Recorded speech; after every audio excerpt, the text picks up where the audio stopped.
Ustaz Somad, kata mereka. Oleh sebab itu tetap kita jaga komunitas pemanjat pagar agar turun dari pagar. Masya Allah, tabarakallah. Pertama, mewujudkan generasi Quran di Tabalong, amin. Kedua, kasih anak-anak kita makan halal, amin. Ketiga, apa tadi? Santuni anak yatim, amin. Yang keempat, buat komunitas-komunitas. Makanya nanti ada komunitas ini, ada komunitas ini. Ngumpulnya kapan? Pas acara maulid ngumpul semua. Pas acara ngaji dengan abah guru danau, datang semua. Komunitas ibu-ibu datang. Ini komunitas emak-emak garis lunak, datang semuanya. Maka acara maulid datang, Isra Mi'raj datang, Nuzul Quran datang, nyambut 1 Muharram datang. Maulid 30 malam. Siap? Ini udah malam yang kedua ini. Malam ketiga, malam keempat, malam puncaknya 12 Rabiul Awal. Baca Barzanji, abtadi'ul imla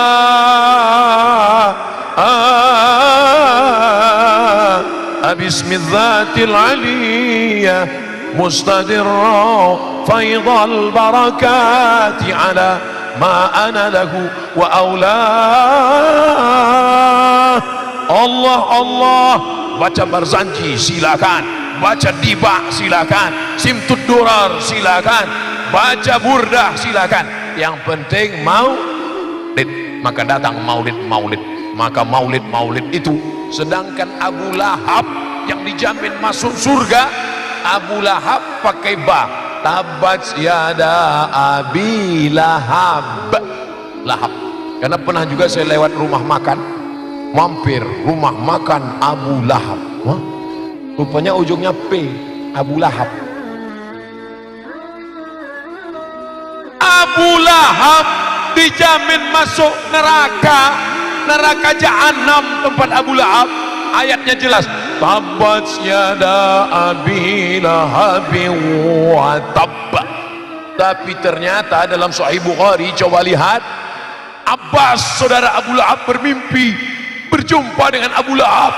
Abu Lahab ditanya oleh Abbas, hai saudaraku Abu Lahab, ya kau masuk surga apa masuk neraka? Pasti masuk neraka. Panas apa enggak panas? Panas sekali.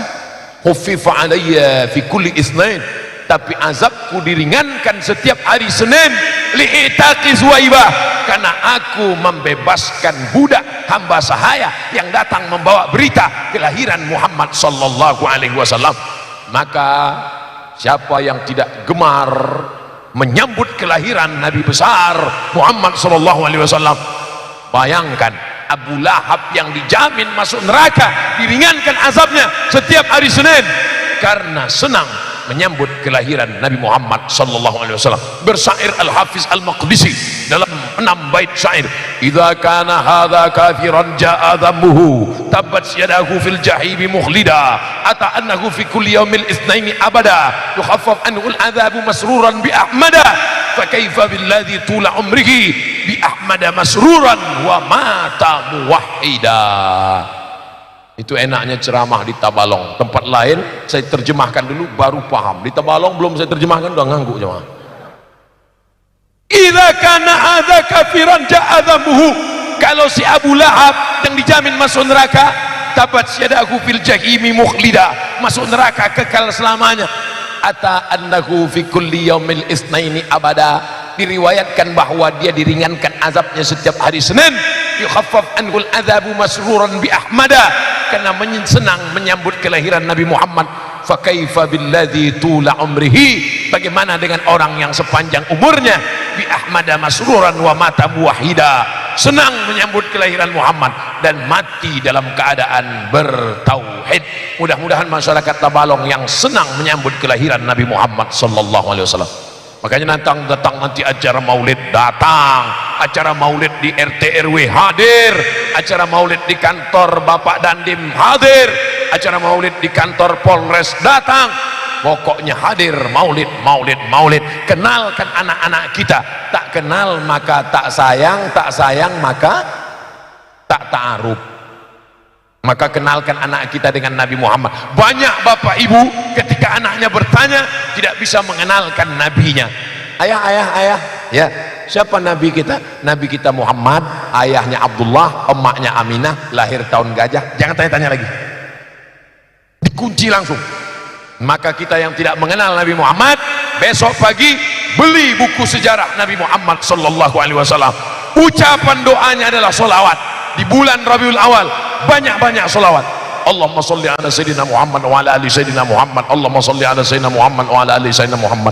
Salatullah salamullah ala taha rasulillah. Salatullah salamullah ala yasin habibillah. Tawassalna bismillah wa bil hadi rasulillah wa kulli mujahidin lillah bi ahlil badri ya Allah. Mau solawat badar bagus, mau solawat nariyah bagus, mau solawat al-fatih bagus, mau solawat dari Sahih Bukhari bagus, solawat yang diajarkan Nabi bagus, solawat yang dibuat oleh ulama bagus. Maka jangan pertentangkan antara solawat dari sunnah dengan solawat yang dibuat ulama. Solawat sunnah dibuat Nabi Muhammad, solawat yang dibuat ulama.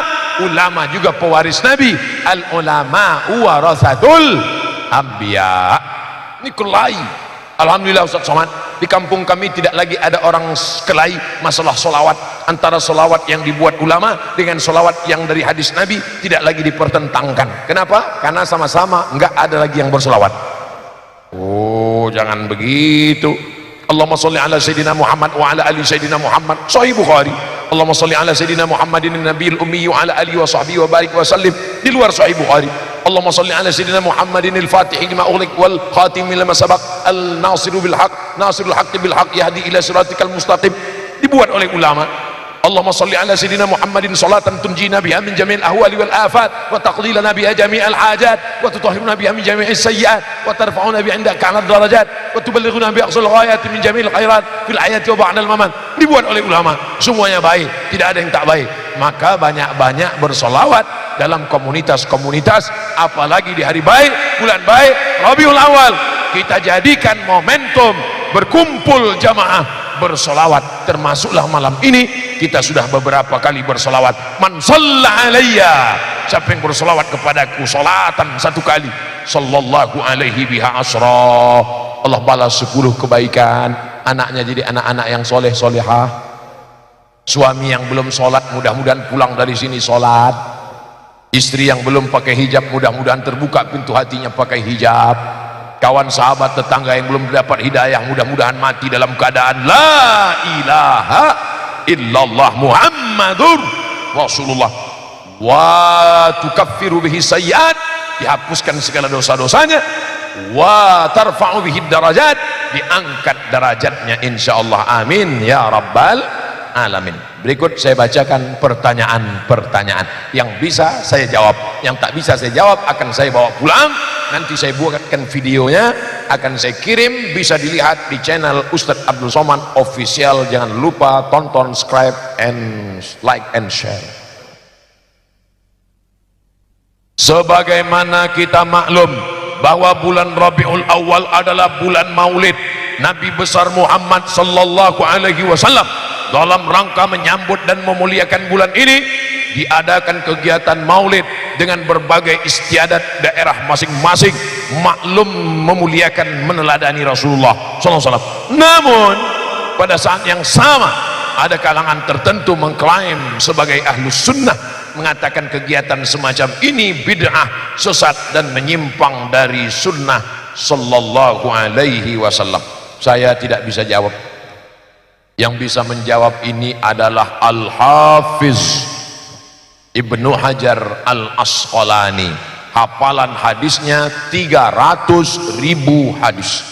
Al-Hafiz yang membid'ahkan maulid, hafalan hadisnya 3 Itu pun kalau laptopnya hidup. Baca sanad hilang matan, baca matan hilang sanad, mati laptop hilang hadis. Dengar jawabannya baik-baik dari Al-Hafiz Ibnu Hajar Al-Asqalani, syarah Sahih Bukhari, dia yang nulis. Nama kitabnya Fathul Bari, syarah Sahih Al-Bukhari. Beliau pula yang menulis kitab-kitab fikih, kitab-kitab Talkhis Al-Habir, ditulis oleh Imam Khatimatul Hufaz, penutup para hafiz.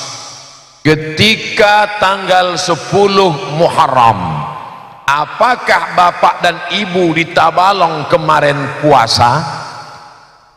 Saya ulang sekali lagi, memang kalau udah terlalu lama dengar ceramah ini kurang konsentrasi karena kurang cairan, dehidrasi. Saya ulang sekali lagi, apakah ketika 10 Muharram bapak dan ibu di Tabalong kemarin puasa? Yang jawab puasa yang puasa aja. Kenapa berpuasa? Karena pada tanggal 10 Muharram Allah menyelamatkan Nabi Musa dan menenggelamkan Fir'aun. Betul? Allah menyelamatkan Nabi Musa itu tanggal 10 kemarin atau 3000 tahun yang lalu? 3000 tahun yang lalu, brother. Tapi kenapa diulang setiap tahun? 10 Muharram puasa, 10 Muharram puasa, 10 Muharram puasa. Itulah dalil boleh memulangi maulid bertahun-tahun setiap bulan Rabiul Awal. Kenapa? Karena boleh mensyukuri nikmat yang sama pada tanggal yang sama diulangi bertahun-tahun.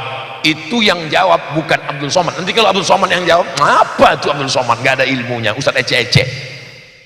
Ini yang jawab Al-Hafiz Ibnu Hajar Al-Asqalani, dikutip oleh Al-Hafiz Jalaluddin Abdurrahman As-Suyuti, nama kitabnya Al-Hawi Lil Fatawi. Buka kitabnya. Boleh mengulang nikmat. Kalau nikmat selamatnya Musa, tenggelamnya Fir'aun, boleh diulang tiap tahun. Adakah nikmat yang lebih besar daripada itu? Ada. Nikmat apa? Nikmat lahirnya Sayyidina wa Maulana Muhammad sallallahu alaihi. Jelas?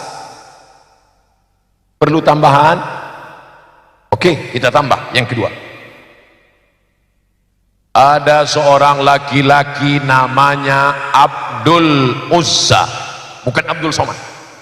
Abdul Uzza, nama Tuhannya Lata, Uzza, Manat, Hubal, Jibti, Tagut, Naham. Abdul Uzza, hamba Uzza, namanya Abdul Uzza. Nama kerennya Abu Lahab. Makanya kalau kenalan sama orang tanya dua, what is your name? Abdul Somad. Nama keren Anton. Namanya Abdul Uzza. Nama kerennya dalam Quran Abu Lahab. Abu Lahab punya budak pembantu hamba sahaya, namanya Suwaibah. Siapa namanya? Suwaibah, pakai sa. Suwaibah. Dia pun panggil, Suwaibah, datang kemari, jaga adik ipar saya yang sedang hamil tua. Nanti kalau dia lahirkan anak, sampaikan berita kemari.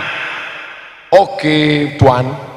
Maka Suwaibah pun menjaga adik iparnya bernama Aminah yang sedang hamil tua. Begitu Aminah melahirkan anak, Suwaibah pun pulang. Good afternoon Mr. Abu Lahab. Selamat malam wahai Abu Lahab. Ya, ada apa?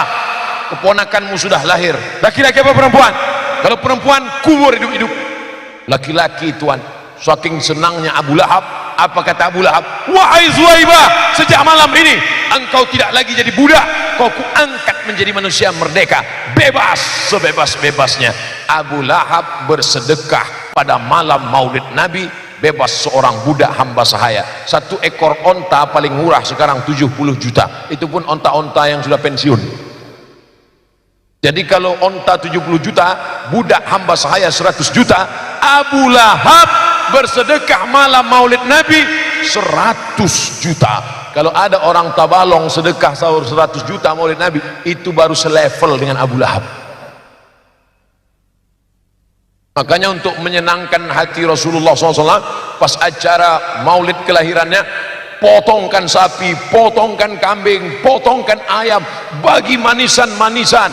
Jangan lupa potongkan itik.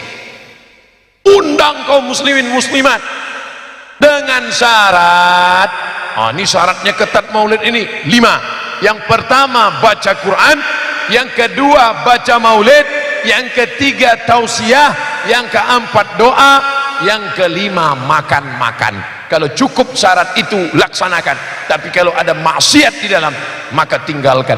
Tapi insya Allah maulid-maulid yang dibuat umat Islam itu semuanya bernilai ibadah insya Allah. Amin ya rabbal alamin. Kami minta doa Pak Ustadz, semoga guru kami sehat selalu dan kami selalu istiqomah menuntut ilmu. Gambar love dipanah pakai panah. Jamaah Masjid Taklim Sabilul Anwar. Sabil jalan, Anwar cahaya-cahaya. Sabilul Anwar jalan menuju cahaya-cahaya. Itulah yang selalu kita minta dalam doa tahajud. Allahumma ja'al fi qalbi nura, wa fi sam'i nura, wa fi basari nura, wa an yamini nura, wa an yasari nura, wa min amami nura, wa min khalfi nura, wa min fawqi nura, wa min tahti nura.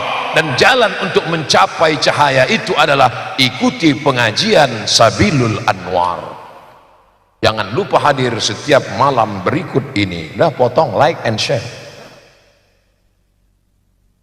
Assalamualaikum Ustaz Abdul Somad. Waalaikumsalam. Bagaimana seorang memuliakan ahli bait, mencintai mereka, an asila ila qarabati Rasulillah, menyambung silaturahim dengan ahli bait keluarga Rasulullah, ahabu ilayya, lebih aku sukai, lebih aku cintai, min an asila ila qarabati, daripada nyambung silaturahim dengan kerabatku sendiri. Itu yang ngomong gitu bukan Abdul Somad. Abdul Somad nggak pernah ngomong pakai ucapannya. Abdul Somad merasa dirinya lemah, dhaif, nggak punya apa-apa. Abdul Somad mengutip Sahih Bukhari, ucapan orang dijamin masuk surga, Abu Bakar Siddiq radhiyallahu an. Apa kata Abu Bakar? An asila ila qarabati Rasulillah, menyambung silaturahim dengan kerabat Rasulullah, ahabu ilayya, lebih aku sukai daripada menyambung silaturahim dengan kerabatku sendiri. Malam ini Abdul Somad datang ke Tabalong pun ingin menyambung silaturahim dengan para habaib zuriat keturunan Rasulullah. Mudah-mudahan kita termasuk para ahbab pecinta para habaib insyaallah. Amin. Muliakan mereka. Ada seorang sahabat Nabi, bukan sahabat UAS. Ada seorang sahabat Nabi namanya Zaid bin Sabit. Zaid bin Sabit berjumpa dengan Abdullah bin Abbas.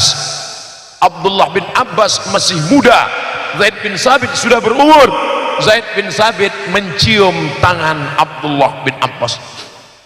Abdullah bin Abbas heran, kenapa kau cium tanganku wahai Zaid? Apa kata Zaid? Karena engkau kerabat keluarga Rasulullah sallallahu alaihi wasallam. Maka saya bukan Habib, tapi saya min ahbab.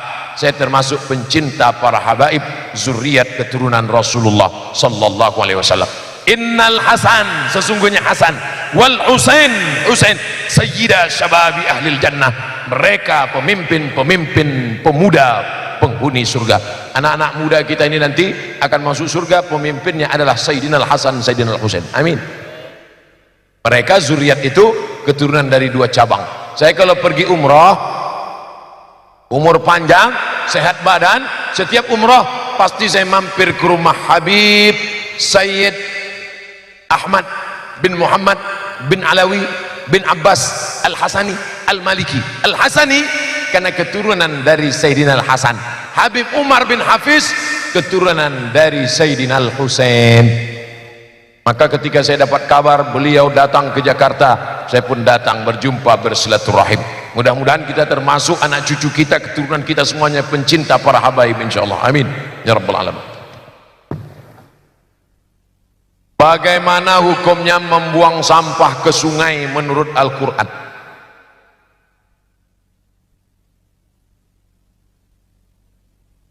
La yabulanna ahadukum fil ma'id daib. Janganlah kamu membuang air najismu ke air yang tidak mengalir. Maaf, beribu maaf. Air, maaf beribu maaf, air seni, air kencing itu kan sampah kotoran, tidak boleh dibuang walaupun sesama air yang tidak mengalir. Apalagi membuang sampah plastik yang lapuknya 100 tahun. Itu botol-botol plastik itu kalau kita buang itu 100 tahun baru hancur. Makanya buang, pulang dari sini setiap kita membawa sampah-sampah plastiknya. Siap? Saya tanya sekali lagi, setiap kita pulang nanti membawa botol-botol plastiknya, jangan buang ke sungai, jangan buang sembarangan. Siap? Ustadz sendiri, saya akan bawa botol saya. Kami bawa botol masing-masing. Pak Bupati, beliau punya staf, ada yang bawa. Kita akan bawa sampah kita masing-masing. Bayangkan kalau besok selesai acara, dilihat oleh tetangga, kawan, sahabat kita, apa kata dia? Apa efek ceramah Ustadz Somad tadi malam? Tuh, sampah banyak. Ustadz, sampah itu. Na'udzubillah. Makanya nanti pulang dalam keadaan bersih ini semua. Siap? Insya Allah. Biasanya insya Allah ini nggak siap. Insya Allah masyarakat Tabalong siap. Sedangkan membuang sampah pribadi saja tidak boleh, apalagi membuang sampah yang tidak akan hancur. Ditemukan buaya di dasar laut, ketika ditarik ke atas mati, dibedah perutnya, isinya ternyata terpal. Buaya makan terpal, dibuang sampah ke tengah laut, dimakan. Ada seorang bule turis dari Jerman makan jeruk di atas kapal, kulit jeruk sampahnya dia kantongi. Orang kita yang berada di atas kapal nanya, mas bule, kenapa kulit jeruknya disimpan? Kata dia, saya takut buang sampah, padahal kulit jeruk akan hancur kalau masuk, karena dia bukan sampah plastik, tapi dia tidak mau buang sampah sembarangan. Al-haqqu dhalatul mu'min, kebenaran itu milik orang beriman. Aina wajadaha fahuwa ahaqqu biha, di mana dia mendapatkannya, dia yang paling berhak untuk mengamalkannya. Maka buanglah sampah pada tempatnya, buanglah mantan pada tempatnya. Bagaimana cara menyikapi banyaknya bisikan jahat yang ke dalam hati? Alladzi yuwaswisu fi sudurin nas minal jinnati wan nas. Bisikan ada dua. Pertama dari jin. Untuk menghilangkan bisikan dari jin, baca ayat kursi. Allahu la ilaha qayyum la ta'khudhuhu sinatun wa la nawm lahu ma fis samawati wa ma fil ardi man dzalladzi yashfa'u 'indahu illa bi idhnihi ya'lamu ma bayna aydihim wa ma khalfahum wa la yahituna bi syai'in min 'ilmihi illa bima syaa wasi'a kursiyyuhu samawati wal ardi wa la yaduhu ma huwa al 'aliyyul 'azim. Untuk yang kepada manusia nggak bisa pakai ayat kursi, karena kita baca ayat kursi dia lebih hafal dari kita.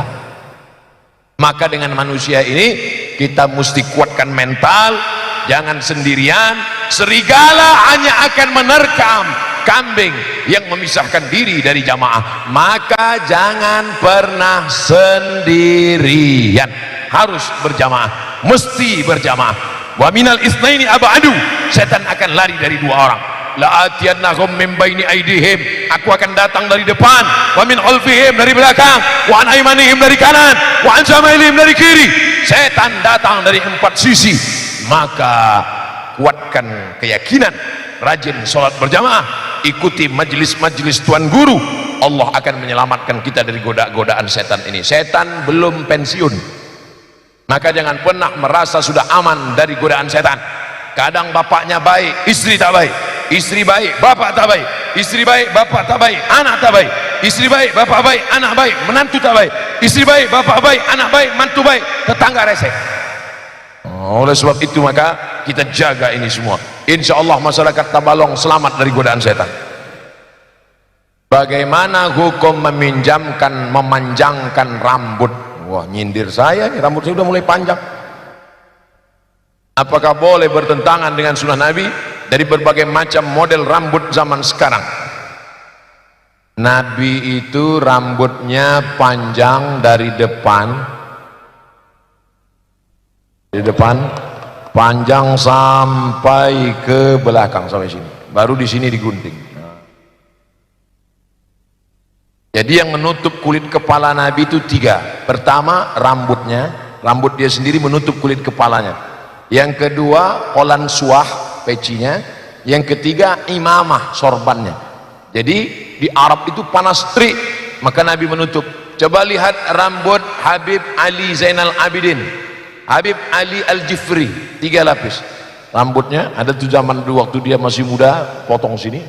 Jadi gambar Habib Ali Zainal Abidin Al-Jifri, murid dari Habib Umar bin Hafiz yang masyhur. Itu ada gambar dia waktu masih muda, dipotong di sini tata. Baru rambut itu ditarik ke belakang, ditutup dengan kolan suah topi putih, baru ditutup dengan sorban. Ustaz kok nggak buat begitu? Saya kalau di kamar ada saya buat pakai kolan suah baru pakai sorban.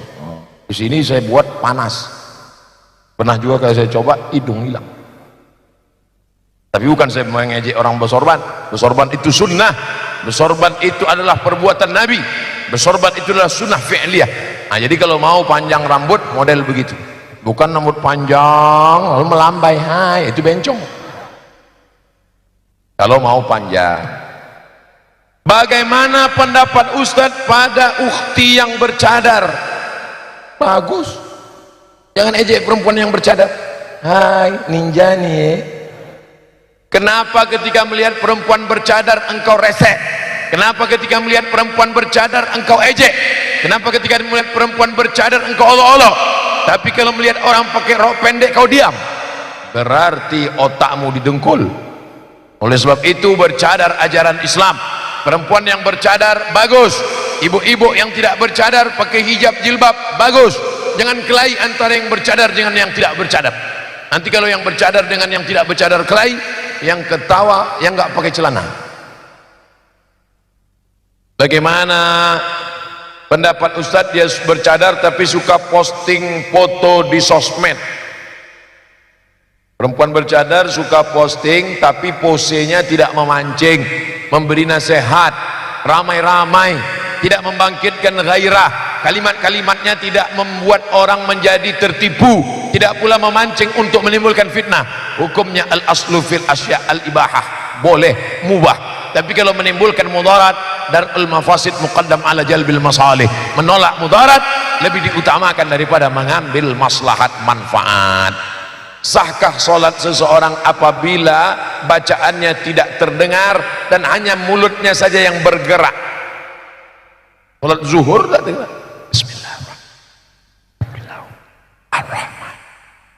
Tapi kalau solat isya, solat maghrib dijaharkan, hukumnya sunnah. Tapi andai dia tidak jaharkan, kalau dia solat sendiri hukumnya sah. Adapun solat berjamaah maka bagaimana makmum mau mengikutinya? Adapun pada solat zuhur, solat asar, Nabi Muhammad sallallahu alaihi wasallam ditanya oleh tabi'in kepada Khabbab, ya Khabbab, sahabat Nabi namanya Khabbab ibnul Ars, ya Khabbab, ya Nabi itu kalau sholat mulutnya bergerak atau tidak? Kata Khabbab, Nabi itu kalau sholat mulutnya bergerak. Dari mana kau tahu mulutnya bergerak? Bittirabi lihyatih, karena aku lihat jenggotnya bergoyang. Ada orang sekarang sholat mulutnya nggak bergerak. Allahu Akbar. Sholat itu mulut bergerak. Allahu Akbar kabir. Mulut berkata, hati mengingat, connect antara mulut dan hati. Disitulah letak kekhusyuan. Ya Allah, berikan kami khusyuk dalam ibadah kami, ya Allah. Terima kasih Ustadz, kembali kasih brother. Pasal 29 ayat 1 dan 2. Wah, ini kayak urgen PNS. Undang-Undang Dasar 1945. 1. Negara berdasarkan ketuhanan yang Maha Esa. 2. Negara menjamin kemerdekaan tiap-tiap penduduk untuk memeluk agamanya masing-masing, untuk beribadah menurut agama dan kepercayaannya. Ayat 1, ayat 2. Pertanyaan, apakah bisa dikatakan seseorang menjadi radikal atau radikalisme bila dia menjalankan ajaran agamanya secara utuh? Tidak, karena dijamin oleh Undang-Undang Dasar 1945 pasal 29 ayat 1 dan ayat 2.